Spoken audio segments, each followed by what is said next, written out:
They woke me in the Vatican archives at 3:03 a.m., the hour when the building's bones click like rosary beads. Oil lamps guttered without wind. A page on my desk turned itself and left a fingerprint in soot. Brother Francis stood in the aisle and didn't cross the threshold to my table, as if something had drawn a line only he could see. "Cardinal Sebastiani," he whispered. The corridors had that wet stone breath Rome exhales when it remembers its catacombs. Saints watched from niches. One statue's eyes were freshly wet with condensed mist, as if it had cried in the dark and changed its mind at dawn. In the cardinal's office, the cold was deliberate. He slid a gray folder toward me with 2 fingers, avoiding the brass seal beside it the way a man avoids a snake that happens to be sleeping. Inside, a photograph of a figure stepping off a night train. Not a boy. Not a man. Limbs too long by a knuckle, shoulders hinged wrong. A silhouette that made glass concave. The station's fluorescent lights bowed toward him by a degree human eyes don't register but stone does. Someone had written in the margin, "He answers to the name Adrian when he chooses to answer." Under the photo, a birth certificate with a smear where father should be, as if the ink had refused to spell it. And a note, 6 words carved in old grim ink. "He lives." Crowned under the skin. "Is this a test?" I asked. "It's an arrest," the cardinal said. "Custody, extraction, containment. You will not exercise. You will not negotiate. You will bring him breathing." "What is he?" My voice put a question mark where my training wanted a period. The cardinal looked at the seal. The seal looked back. "Prince," he said. "Not a title we give." The brass seal was older than its sigil pulsed under lamplight, as if it remembered an oath spoken before churches learned root. When I palmed it, my skin tightened like parchment near flame. "Authority?" I asked. "Jurisdiction," he said. "Authority is what you make when you survive." Trains confess in motion. On the platform, the air tasted of iron and old pennies. He arrived in the second car and the station shuddered a fraction. Bulbs dimming to amber, vending machines coughing exact change. He wore a black coat that refused. His face was unremarkable until you looked twice. Teeth a shade too even. Pupils that didn't pinch under neon. A smile like a piano lid lowering itself. I followed at a distance saints would call cowardice and I call prudence. He paused at a kiosk. Every digital clock on the concourse froze at 03:03, bled a thin red line down the inside of the glass, then resumed at 03:04 as if they had skipped a heartbeat to live. No one screamed because the mind edits to survive. Only a child laughed, and his shadow barked. He took tea. 3 sugars. The packets didn't crinkle. They sighed. When he lifted the cup, the surface tension formed a crowned ring before breaking. He didn't look at me. He looked at the reflection of the ceiling, and the ceiling flinched. "Adrian," I said when I finally spoke his chosen name. "Names are leashes or ladders. You never know which until you pull." He turned. For a second, the skin at his temples rippled against something with horns that had learned manners. He smiled the way wolves smile at photographs. "Father," he said, vowels chromed, consonants clean. "You're late." "You were expected," I said. "I'm always expected," he said. "People pray harder when I'm on time." "We're leaving," I told him, and showed the brass seal the way a shepherd shows teeth to a dog. The seal's sigil burned cold. The cafe's crucifix rotated half a degree to face him. Steam lifted from his tea and wrote a word I won't print. He looked at the seal, not afraid. Amused the way princes are when peasants discover swords. "You intend to bind me," he said. "I intend to walk beside you while you pretend I could," I said. And his smile became interested. Outside, rain thickened into strings like pulled sugar. It touched his coat and hissed out. Pigeons watched from the eaves with eyes like black beads on a funeral garment. He moved through the city like a hymn remembered by muscle. Neon blinked honest around him. Confessionals rattled in churches we passed, as if wood disliked recognizing royalty. At Sant'Onofrio, the stairs down turned my knees into penitent instruments. The cell under the stair remembers prayers and screams in equal measure. Lime on stone holds them both like a mother who knows which child will die first. I unlocked the door. The lock clicked twice, once for me, once for it. Inside, the crucifix on the wall lengthened its nails by a hair. The water in the glass looked up in a meniscus, seeing him, deciding. I set the seal on the table. Its shadow arrived late. Say your name, I said. Which one? He asked, the room dimming as if it wanted fewer witnesses. The one you were given when the crown slipped, I said. His pupils widened. The bulb buzzed. The skin at his throat seethed and then settled. Adrian, he said, and the syllables behaved. Do you renounce? I began. He laughed. The sound made the lime weep. Don't insult us with theater, Father. Your hands are clean until you pretend they're not. Then listen, I said. Oil in my fingers, the thin kind we carry when time is a knife. You will remain. You will be treated without cruelty. You will not perform, and we will not demand performances. He looked at the oil with fond nostalgia, like an old soldier spotting a toy sword. You brought a seal, he said. Show me its back. I turned it. On the reverse, letters no scribe admits he knows curled like sleeping serpents. He nodded. That one opens a door your colleagues pretend doesn't exist. We pretend many things, I said. The light shivered. Every shadow in the room leaned toward him by a finger's width, as if gravity's contract had been rewritten. The crucifix's corpus cracked at one wrist with a delicate sound and bled sawdust. He watched my face for fear, and found purpose instead, and that entertained him more. You'll take me to your decisions, men who live under Rome and believe darkness is depth. I'll take you where I'm And you think the ordering is yours? He said, gentle as blasphemy gets. Footsteps above, the cardinal, and another tread that bent the hallway straight. The notary, gray dress, gloves, eyes the color of relic glass. She entered, and the candle obeyed her height. He comes with us, she said, not asking. Under ward, not spectacle. Adrian stood, horns pressed under his hair like stones under velvet. The shadow he cast had a tail it tried to hide. He inhaled, and the flame leaned toward his mouth like a moth. Try your binding, he said, offering his wrists. The skin there bore pale scars, as if someone had once closed iron on him and the iron had apologized. I lifted the cord. It twitched, ashamed of its ambition. I wrapped his wrists. The knots held because he allowed them. The room relaxed as if bureaucracy comforted it. Father, he said softly, almost kind. Look at the ceiling. I did. Hairline cracks had formed a diadem I wouldn't have noticed if he hadn't wanted me to. The plaster crowned him. Dust sifted down like ash, and one mote landed on my tongue and burned with the taste of coins. We walked the corridor. Walls breathed in. Electric bulbs dimmed and filled again like lungs choosing loyalty. When we reached the outer gate, the saints in the niches had turned their faces, not toward him, away. Outside, the future was at the window of a parked car, fogged from the inside. A boy's face stared out. His eyes were wrong. Goat-slit pupils, gold around the iris, a child taught to wear a mask and forgetting which one. He grinned, and two new teeth unfolded where none had been. Not human teeth. Hooked. Ready. Cousin, Adrian said, and the car's glass bulged outward, as if it were tired of being barrier. The notary snapped her glove once. The air corrected itself. The boy vanished like a bad thought repented of too late. Adrian's smile returned to its wolf photograph. See, he said. No theater, only family. Keep walking, I said, and the seal in my pocket rang once without sound like a bell that had been underwater for centuries, and remembers the note anyway.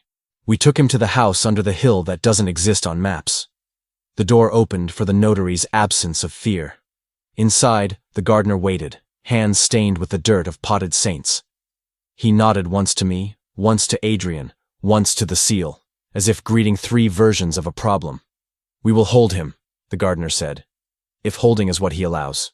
Adrian smiled with his teeth too even, and his shadow too honest. I'll allow what amuses me, he said. Father, you'll keep me. Not because you can, because you must. Say why, I said. He leaned close. Sulfur is a myth. He smelled like rain on hot iron. Because I want you to see the crown, he whispered. Not here. He tapped my chest. Here. Upstairs, somewhere in Rome, bells miscounted the hour. In our room, the crucifix rotated back to center and then shivered as if remembering a storm. I tightened the knot, not to bind him, but to bind me to the decision I had already made. I would arrest him by standing between him and any conclusion that lied about what he was. As I finished the knot, his skin flexed once under my fingers, and something beneath it unfurled like a smile on bone. "Good," he said. "Now let's go meet your judges. The house under the hill doesn't creak. It molts. Plaster peels in feathered curls, as if something with wings figured out how to be a building." The notary walked ahead with her candle, and the flame leaned away from Adrian like a disciple discovering doctrine was alive and carnivorous. "Rules," she said over her shoulder. "No invocation, no titles, no questions you aren't prepared to live with." Adrian smiled without teeth. His shadow showed them anyway. In the antechamber, the gardener had laid out iron cuffs older than apologies. Symbols pitted the metal like healed smallpox. He didn't offer them. He let them sit. Iron behaves around princes like a dog that knows the old master moved away, but still hears the whistle in its bones. "You fed him?" the gardener asked. "Tea," I said. 3 sugars. Adrian flexed his fingers. A seam skittered across the back of his hand, something beneath adjusting for the shape of the room. "Next time," he said. "Salt." "Eat first," the notary ordered, and slid a plate across the table. Bread, olives, cheese, mortadella sliced too thin for the knife to respect itself. Adrian picked up an olive. The pit blinked. He set it down, amused. He tore bread. The crust bled warm steam that smelled faintly of wood smoke and a memory that wasn't mine. He chewed with human rhythm until the rhythm decided to show off. No swallow. The bread just vanished the way candles do when a draft explains itself too well. "Basement," the notary said. "We keep our sincerity there." The staircase spiraled into a throat. Halfway down, something old exhaled, and the lime plaster frosted as if a winter from someone else's century had remembered us. Adrian's breath showed white. Mine showed in Latin. The notary's didn't show at all. At the landing, a steel door waited with a wafer-thin window. Behind the glass, dark that wasn't absence, crowded, listening. The gardener produced a key that looked grown rather than forged. The teeth were leaf, vein, thorn. "Room 7, he said. "No relics, no saints, just stone. You talk, he listens, and we see what tries to enter by the cracks." "What tries?" I asked. "The city," he said. "It hates being left out." He opened. Room 7 was plain in the way knives are plain. Floor scored with old boot arcs. Drain in the corner that had forgotten what water meant. Remembered metal. A table. 2 chairs that knew what backs weigh after guilt. A camera eye in the corner, fogged from inside. The ceiling was low enough to make taller men honest. Adrian stepped in, inhaled, and the mortar in the joints sighed. He unbuttoned his coat. Skin at the collarbone moved like fish under ice. "You think you're the warden," he told me gently. "You are the witness." "Then witness," I said. "Sit." He sat. He folded his hands. The nails were rounded, clean, wrong by a hair, the half-moon too bright, the beds too healthy, a manicure performed by evolution with a grudge. He stared at the camera. It cleared its own fog and focused, the lens curving like an eye forced to remember it had a pupil. "What do you want?" I asked. "Company," he said. "What do you need?" He thought. Skin crawled up his throat and smoothed down, indecisive as a cat. "Boundaries," he said finally. "They keep the crown from walking around." "Show me," I said before fear could vote. "Take notes," the notary said, shutting the door. The key turned like a prayer that had learned to become a threat if disobeyed. A hum began. It wasn't in the walls. It was under skin, mine, his, the room's. Hair along my forearms arranged itself like a choir. The drain burped once and spit up a brass button from a century that never learned our language. Adrian rolled back his sleeve. The veins on his wrist braided into a shape I had seen in an illuminated manuscript that lost its illuminations to a fire no one confessed. A ring bulged under the skin and stopped, a crown deciding whether to surface. "Breathe," he said to me, and when I did, the ring subsided, leaving only a pale welt like a kiss from geometry. "Boundaries," he repeated. "You make them when you look at me and choose what not to say." He stood without permission. The camera whined in offense. He placed his palm against the wall. The lime darkened under his hand to the color of page edges in a cathedral that never learned humility. He lifted his hand. The print remained. 5 ridges. In each ridge, an eye, closed. "Stop," the notary said. Her voice cut the air into liturgy and prosaic parts. The eyes didn't open. The ridges did not blink. They just waited like polite horrors. You asked for spectacle, Adrian said. I give you restraint. More, I said, because priests are greedy when belief becomes visible. He took a single step toward me. The room shortened. Not physically. The idea of distance folded. My ribs pinged. Little prayer bells. He stopped at a line on the floor where boots had once scuffed a boundary into tradition. I won't cross that, he said. Why? I asked. Because I own rooms when I do, he said. And I promise to be kept. He looked at the camera again. It clicked, and a small curl of smoke lifted from its housing.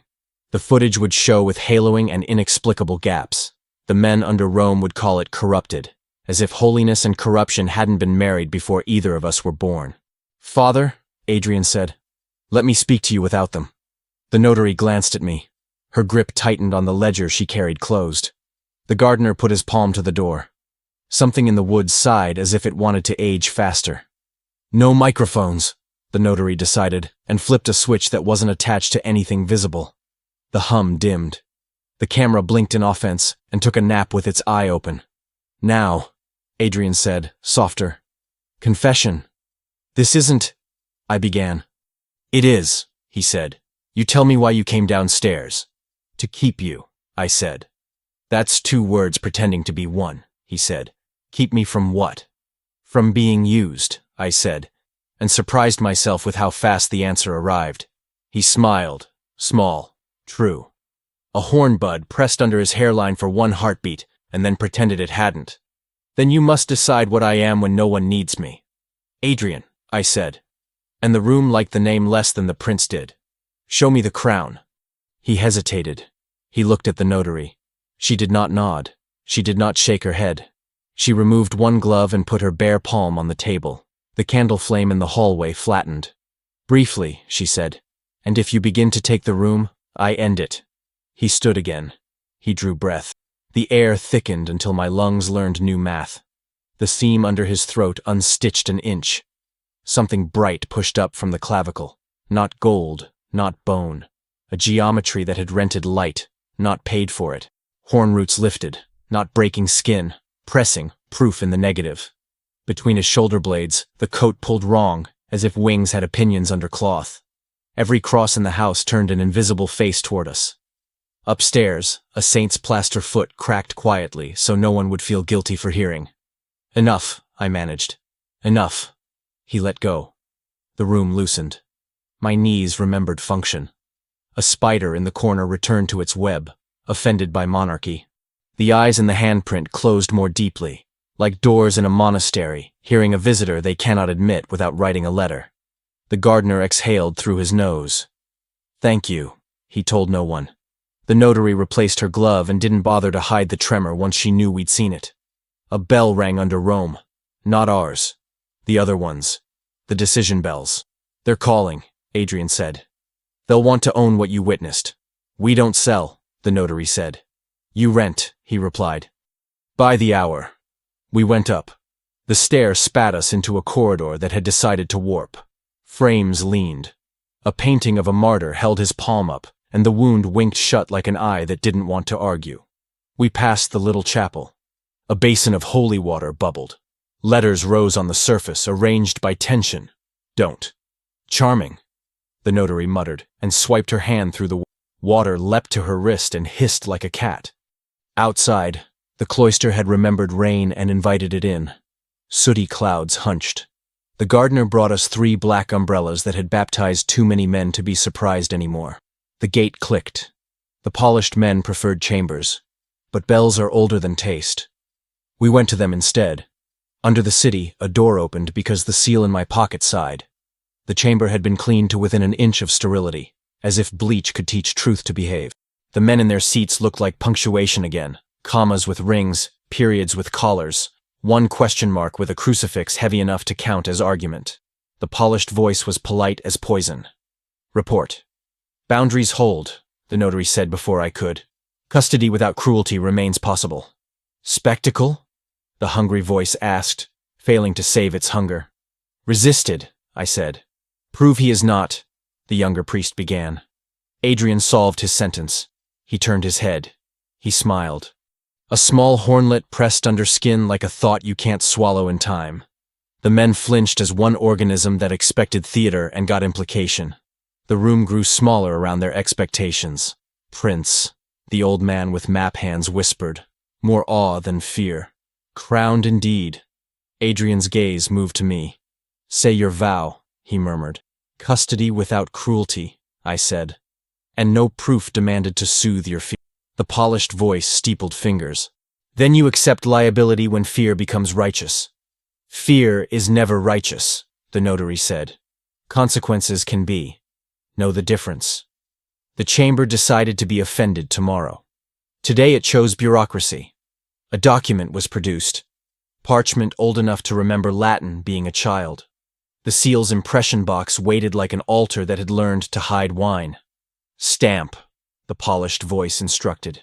The brass was heavy. The sigil rose eager as a dog. I pressed. The wax widened. The mark descended. As it met, the lights faltered and held. Stubborn honesty. The impression cooled.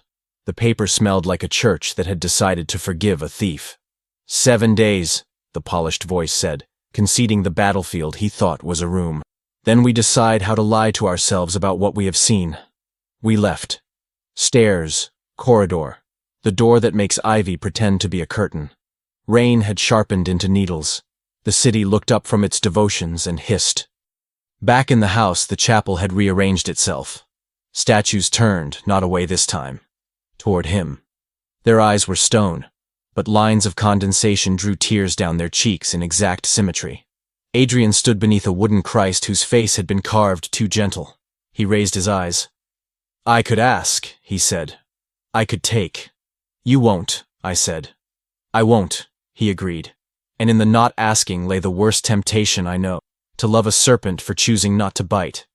The gardener lit a stick of incense that smelled like rain speaking to iron. Smoke swam up in stubborn lines and braided into a crown that hovered and did not land. Sleep, the notary ordered. Both of you. Separately. Leave doors open.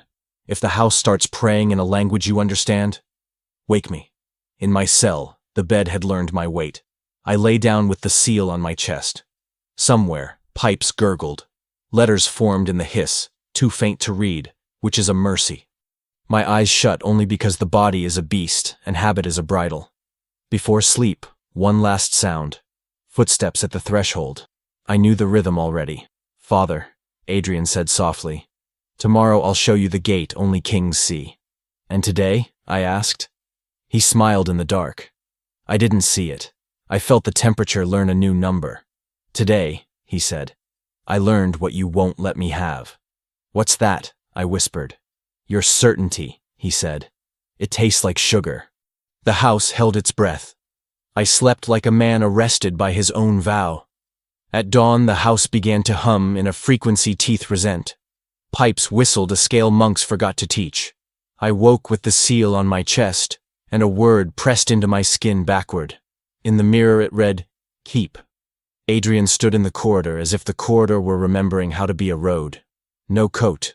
Shirt open at the throat where seams had learned mercy. The shadow he cast had a crown it couldn't decide to wear. Today, he said, I keep my promise. The gate, I said. Under the basilica that won't admit it exists, he said. Bring your water and salt. We walked through streets that chose to have eyes. Posters peeled back to watch. A traffic light flickered yellow like a guilty conscience. At a corner shrine, a plastic Madonna bowed her head, and the light inside her went bone white, a hospital color. Pigeons gave us the aisle. In the distance, bells counted wrong and were proud. The basilica was not on maps. It was where 4 alleys met to gossip. A door pretended to be a wall. The notary touched the hinge with her glove off. Heat went sideways. The door reconsidered integrity and opened its mouth. Inside, the nave had been stripped to muscle. No frescoes, no saints. Just arches like tendons, and a floor that knew the weight of soldiers. Air tasted salted, like we were already underwater. Adrian stepped ahead, and every echo bent toward him the way reeds bend toward wind they both fear and love. The gate is in the crypt, he said, and the word crypt tightened the ceiling by a finger. We descended a stair that disliked being counted. At the bottom, the gardener waited, breath steady, hands dirty with prayer. He held out a small sack. It clinked. "Salt," he said. "You throw it when he tells you, not when you want." We came to a room big enough for an argument and small enough for regret. In the center lay a circle cut into the stone, inlaid with brass that had learned the shapes of old geometry. The circle wasn't closed. A gap the width of a palm gaped like a tooth missing on purpose. "Kings," Adrian said, and stepped inside. His shadow left the floor and climbed the wall behind him, found a seat, crossed its legs. Some doors open out, some open in. This one opens up. "Up where?" I asked. He smiled. Hornbuds pressed and retreated. "Where crowns are minted." The notary stood at the gap. "If he starts to rise," she said, "break the circle with salt. Do not pray a prayer you don't mean. Do not speak the name you can't keep." "I'll keep him," I said, which was two vows pretending to be one again. "I am slow to learn." Adrian breathed. The brass warmed. The gap filled with shadow like ink poured into a groove. Air leaned. The floor forgot its age. From beneath, a light with weight pushed against the circle, bright as thought, cruel as history. It pressed up, testing. The crown under his skin surfaced half an inch. The curve, the points, not metal, not bone. An alphabet from before God learned to speak politely. "Now," he said gently. I threw salt into the gap. It hissed and flashed. The light recoiled, insulted. The crown subsided against his ribs like a lion snubbed by a chair. The room breathed. I didn't. "Again," he said. "We teach it your name." I threw. Hiss, flash, the smell of oceans that never met our maps. The gate shivered and held its breath like a child being told to behave. Adrian exhaled, and the shadow that had been sitting on the wall stood up in offense and reattached to his feet with a sulk. "Lesson," he said to me, soft. "This is a door that likes me. I like it back." Boundaries stop the liking from becoming law. "What happens if it becomes law?" I asked. He considered mercy and chose a metaphor. "Then your basilicas will be elbows. Your prayers will learn to kneel on their own. And you will love me because your body wants to." "Again," the notary said. Not to him. To me. I salted the gap until the brass tasted like tears. The light below sulked itself to sleep. A sound behind us, marble complaining. We turned. Statues had found their legs. Not saints, those had been stripped. Soldiers from a tomb that lost its names stepped off their plinths and faced Adrian, jaws squared by men who had won arguments with mud. They saluted.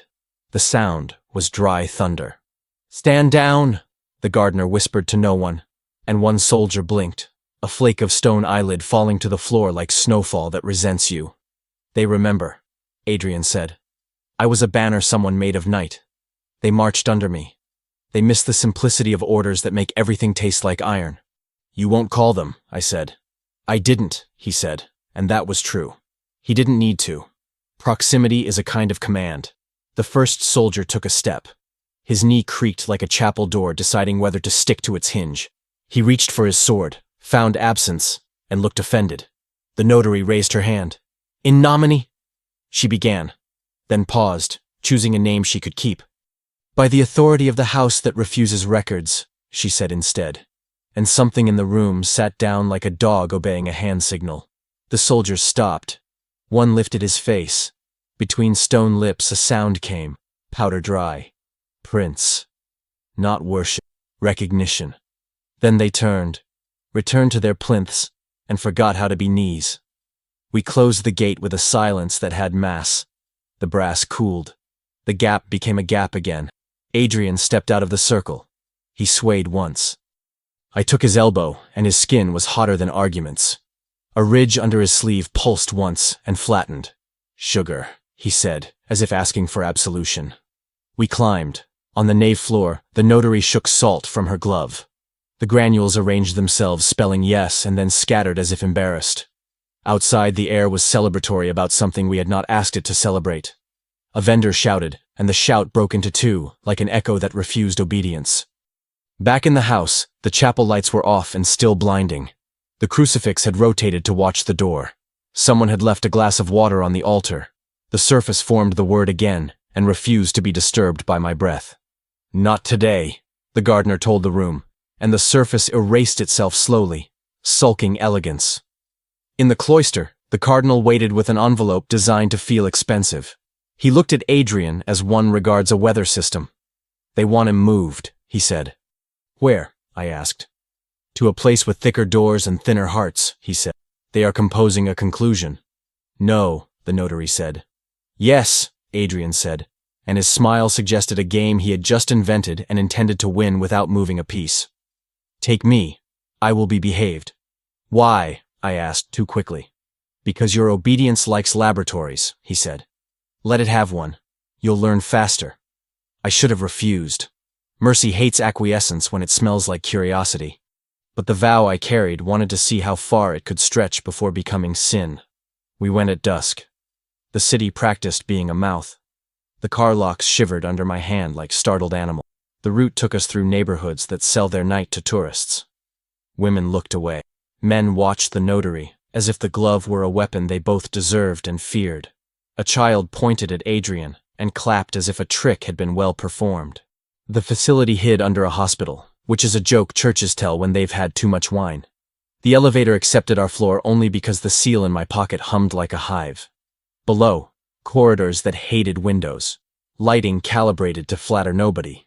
Doors labeled with numbers that meant nothing until someone decided they did.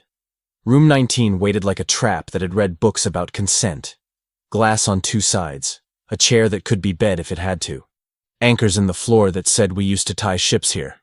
The men who met us wore the expressions of people who believe science is a liturgy and control a sacrament. "Gentlemen," the notary said, "no needles, no fluids, no words you can't unsay." "We require a baseline," one replied, "and cooperation." "You'll get neither if you lie," Adrian said, and sat. The chair adjusted itself to him. It did so with a sound I had never heard a chair make. Delight. "We will begin with light stimuli," a doctor said, and raised a device that hummed the way guilt hums when it realizes it is about to be sanctified by paperwork.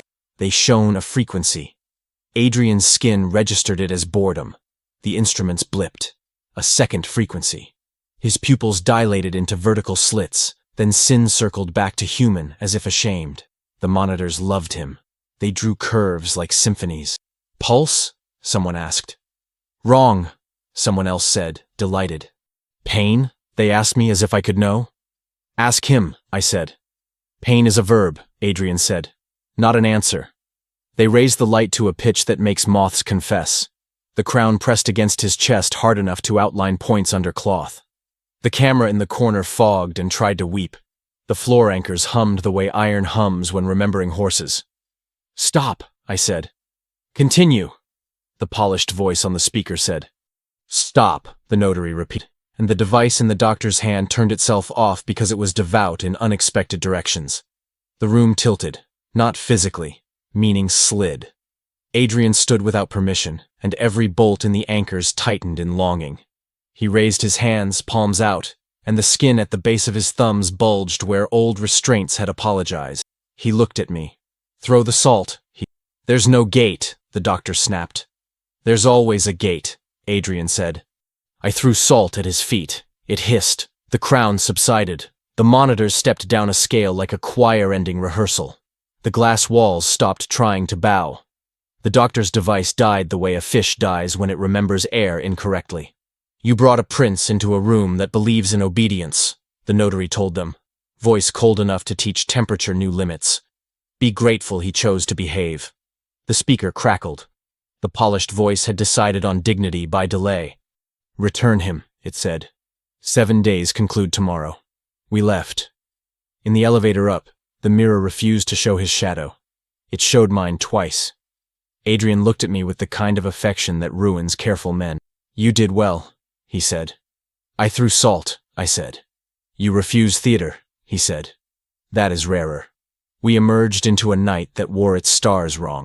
Constellations had been rearranged into a crown, lazy, tilted, daring us to pretend we didn't see it.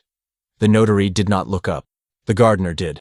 He made a small, impolite sound that only saints are allowed. Back at the house, the chapel had learned a new smell. Singed paper, like a letter that chose not to finish burning. On the altar lay a page from a ledger, edges charred, words intact. It read, "Conclude." Adrian laughed once, clean as a bell that forgot its job and remembered joy. He took the page, folded it, put it in his pocket over the crown that behaved. "Tomorrow," he said. "We finish not finishing." "How?" I asked. "By choosing the right door to leave open," he said. "What door is that?" I asked. "The one in you," he said. I slept badly. Every dream was a corridor that shortened when I ran and lengthened when I prayed. At 3, the hour tasted metal. At 3:03, the house held its breath. At 3:04, a child's laugh crawled under the door, and I remembered the boy with gold eyes and new teeth. I got up, seal in hand, salt in pocket, and opened to a hallway that had learned to be longer.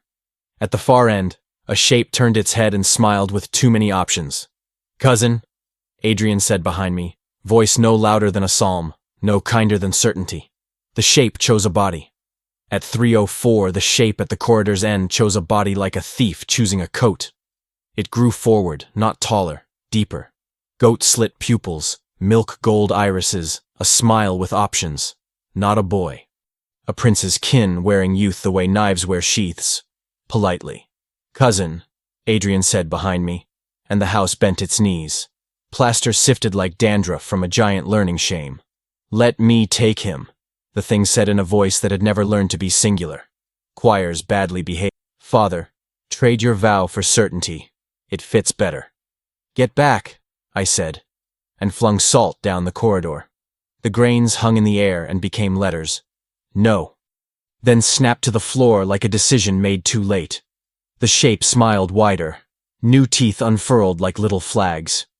Hornlets rolled under the skin of its scalp, searching for exits. Adrian stepped to my shoulder, unbound. The crown pressed his collarbone into a map of peaks. "This is the problem with princes," he murmured. "We arrive with history." "Why are you here?" I asked the cousin. "To conclude," it sang. "Your men want an ending that looks like victory and tastes like surrender. I brought both." It took a step. The corridor stretched to keep it honest. Good house. The ceiling cracked a diadem above Adrian's head, little crumbs of plaster blessing his hair. The cousin hissed. "Not offense, appetite. Crowned under skin," it said, "please." We played that game, too. The notary's door opened as if called. Her candle entered first, light reciting rule. She held no book. "She is a book." "Out," she told the cousin, and the word had old teeth. "We host a guest. We do not host a coup." The cousin bowed until its neck creaked. "My manners exceed yours," it said sweetly, and put a palm to the wall. 5-finger eyes opened in lime, this time blinking, lids of dust. The room moaned like ropes on a harbor. "Enough," Adrian said, and stepped forward into his own shadow. It wrapped his ankles like loyal smoke. "You have been seen. That is all you wanted. Go." The cousin pouted, a snake learning comedy. "Tomorrow," it whispered, and dissolved by degrees, leaving the smell of hot pennies and kind laughter. The finger eyes closed slowly, like doors obeying rules they hadn't voted for. The house exhaled. The crown under Adrian's shirt sank, satisfied. The notary pinched her candle out with 2 fingers. "We finish this," she said, "before they decide without us." Dawn came indifferent and beautiful.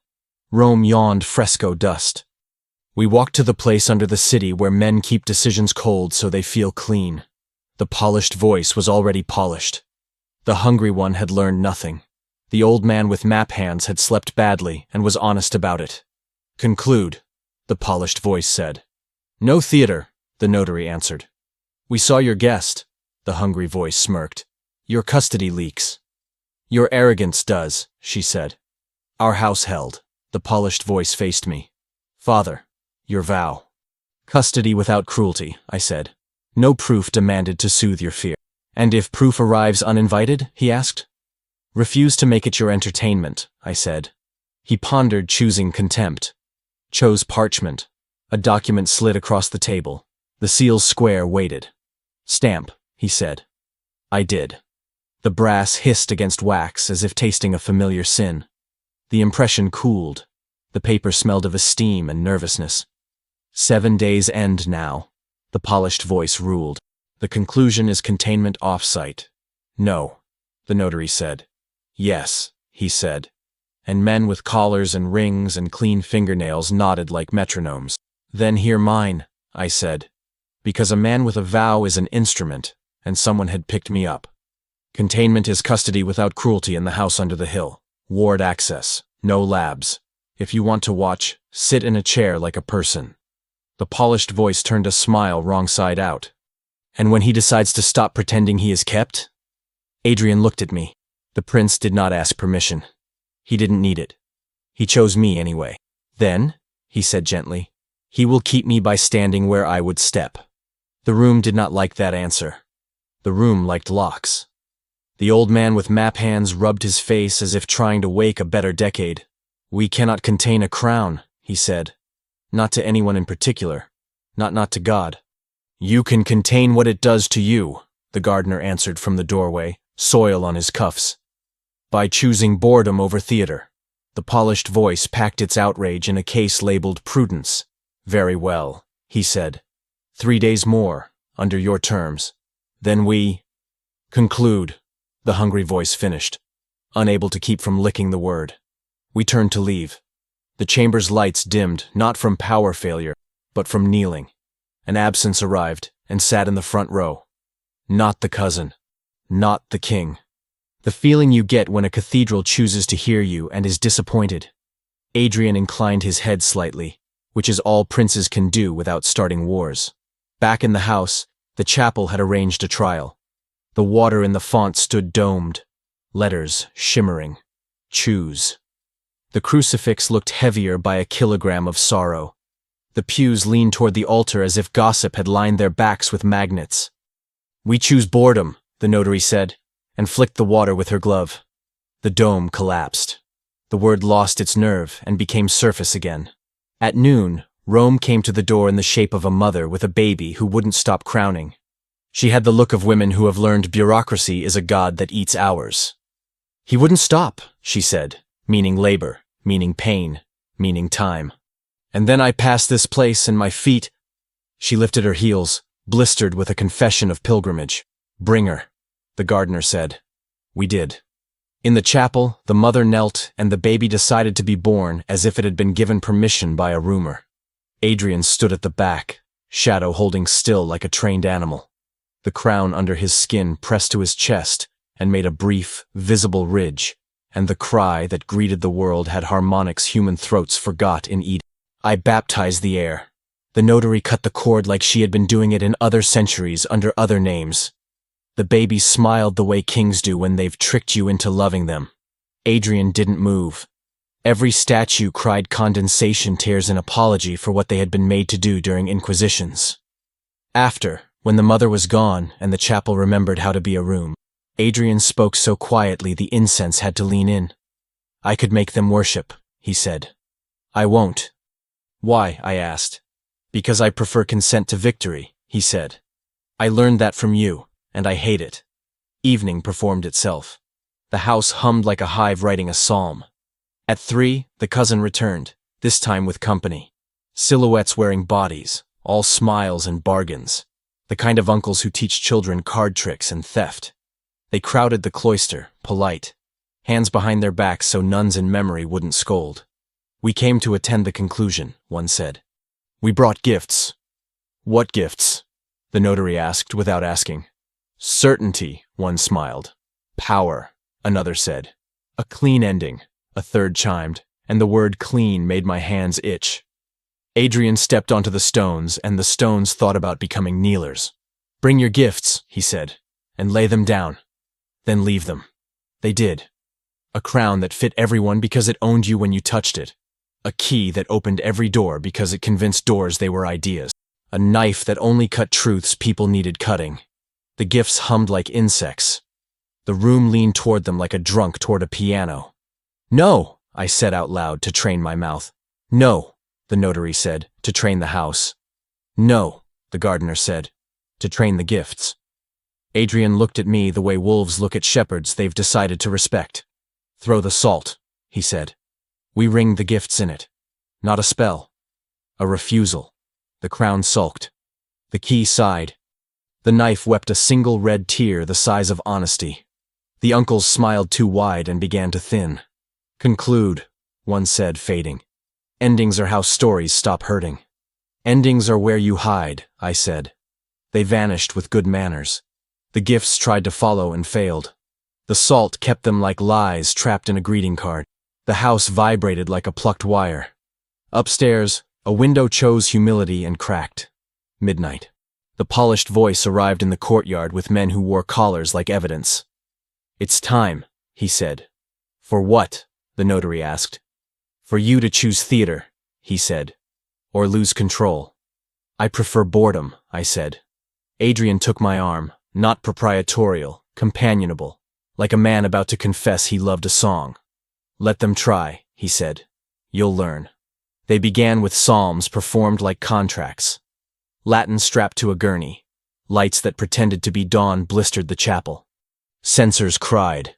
Paperwork prayed. Adrian stood in the middle and refused to kneel or gloat. The crown pressed to skin and did not surface because my hand, disobedient and honest, had found his and held. Now! The polished voice cried, lifting a relic that had never agreed to be used as a club. No, I said, and stepped between relic and prince. The seal in my pocket rang like a bell that needed a throat. The relic cooled. The men cooled. The room warmed. Conclude, the hungry voice begged from the doorway. A child at a puppet show whose strings are visible and doesn't care. We did, the notary said. We chose to be bored. The polished voice looked at Adrian and saw a story that wouldn't end, and hated him. He turned to me and hated me more. You will be blamed, he said. I accept, I said. By Rome. By Rome. By God, he tried. By God, I said, and felt something in the ceiling smile like a saint discovering sarcasm. He left. They all left, even their echoes, which was kind. The house relaxed. The gifts went blind and quiet inside their salt. The cousin did not return. The crown under skin pulsed once, like a cat satisfied with a fire it didn't light. In the last hour before dawn, we sat in the cloister and ate bread. Adrian took 3 sugars in his tea and watched constellations rearrange themselves back into stories no one had hired me to arrest. He turned to me. Father, he said, tell me why you kept me. Because endings are a kind of lie, I said. And you deserved a truth long enough to become a person in front of me. He laughed without malice. You just changed the world, he said. No, I said. I kept it from changing to suit your crown. He stood. The shadow crowned itself and then behaved. The door is open, he said. The right one. Which? I asked. The one in you, he said again. Keep it that way. He left at sunrise, through a door I don't remember unlocking. The house did not argue. The saints watched him go, and one of them, plaster-pocked, raised 2 fingers in the blessing sculptors give to men they'll never meet. The crown didn't surface. It didn't need to. He walked into Rome like a man who knows where the gates are and chooses streets. Later, the cardinal came to take responsibility the way men come to funerals. I gave him the seal. He didn't take it. Keep it, he said. You're arrested. By whom? I asked. By mercy, he said. I laughed, tired and pleased. In the chapel, the font spelled one last word and erased itself before I could say it out loud. I think it was stay.